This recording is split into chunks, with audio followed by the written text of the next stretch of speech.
You know that moment your heart drops and your lungs forget how to breathe? Mine hit me the second I saw the gate swinging open. Hoofprints scattered in the mud like chaos and the distant thunder rolling over the hills as if the sky itself was warning me. My 3 rescue horses were gone.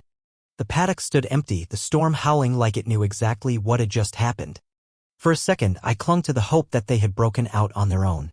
But the tire tracks leading away from the barn told a far more disturbing story. Someone had taken them. And not just anyone. It was Dana Whitmore, the HOA's walking migraine. The woman who once called animal control on a turtle for loitering too long. The same woman who had been hanging around near my barn earlier that day with a suspicious glint in her eyes, like she was on a mission from some delusional animal god. She must have waited for the worst part of the storm to roll in before making her move. Probably thinking I'd be too distracted to notice. Except I always noticed. These horses weren't just pets. They were federally registered rescue animals under USDA protection, microchipped, documented, and monitored with more oversight than most elected officials. And Dana had just committed a felony. That morning had felt like any other.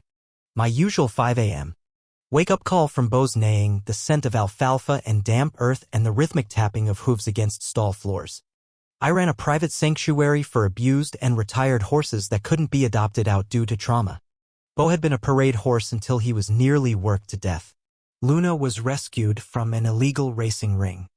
And Jasper, he was born blind in one eye and still flinched whenever anyone raised their voice. They were survivors, and it was my job to protect them. Yet somehow, a woman with 0 credentials and an internet following had just stolen them in broad daylight.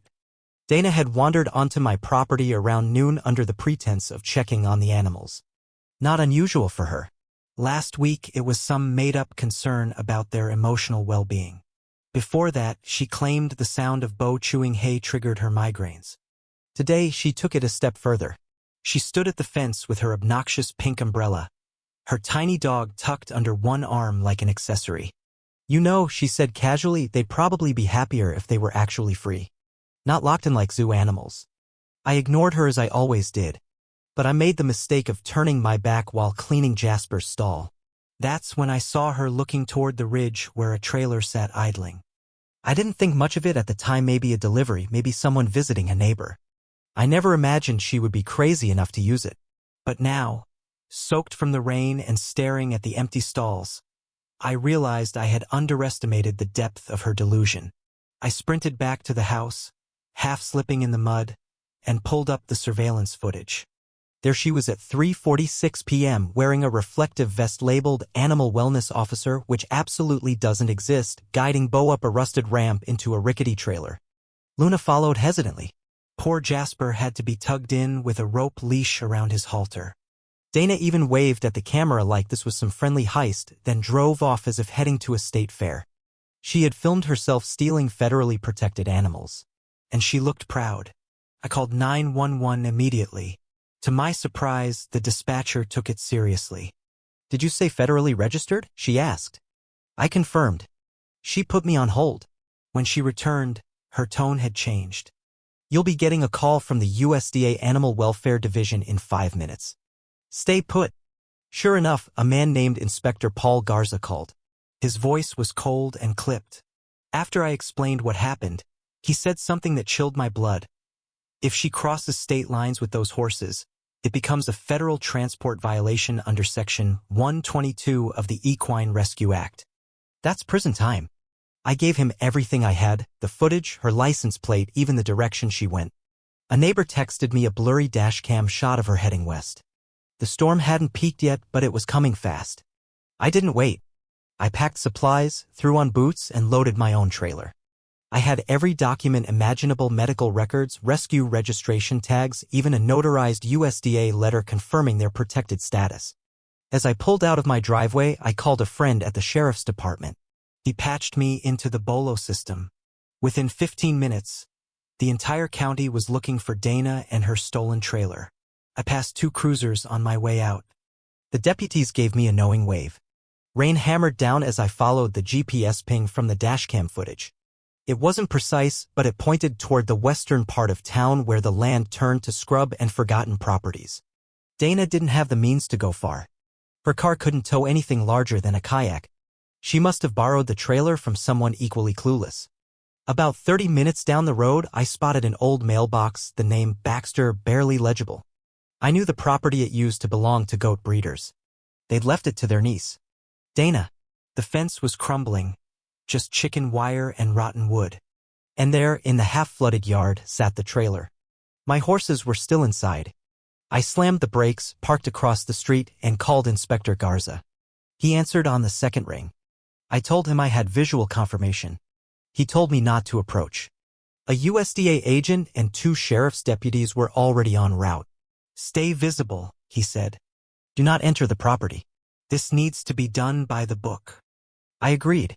Then I called Cynthia, a neighbor and fellow animal advocate. She had helped with inspections before and was good at quietly recording. She arrived within 10 minutes, camera rolling. Then the fence gate creaked open.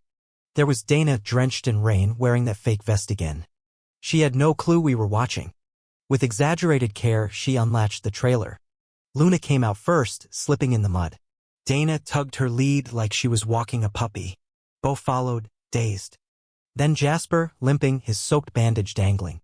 She tied them to a rusted swing set. You're free now. Breathe, baby. Breathe, she cried. Cynthia gasped. Luna tried to eat a moldy pizza box. Dana was live streaming again, speaking to a dozen viewers about liberation, energy renewal, and horse prisons.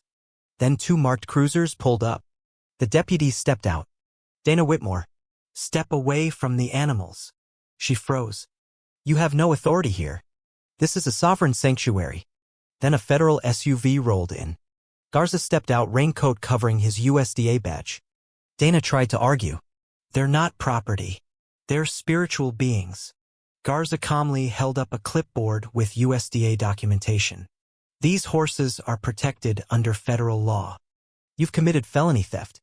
Dana looked between the horses, the live stream, and the crowd gathering with phones. I'm being persecuted, she screamed. When she lunged toward the deputy trying to unclip Luna, the other deputy cuffed her effortlessly. She shrieked about conspiracies and horse sovereignty. Her stream caught every second, including her faceplant in the mud. Garza let me inspect the horses. Jasper's stitches were torn. Luna's hooves were cracked. Bo had a fresh gash. A mobile vet was called. Cynthia documented everything. Dana, now in the back of a cruiser, screamed, "You'll regret this. I'm the voice of animals." The deputy raised an eyebrow and shut the door. Garza said federal charges were imminent. And the case, once it hit the media, exploded.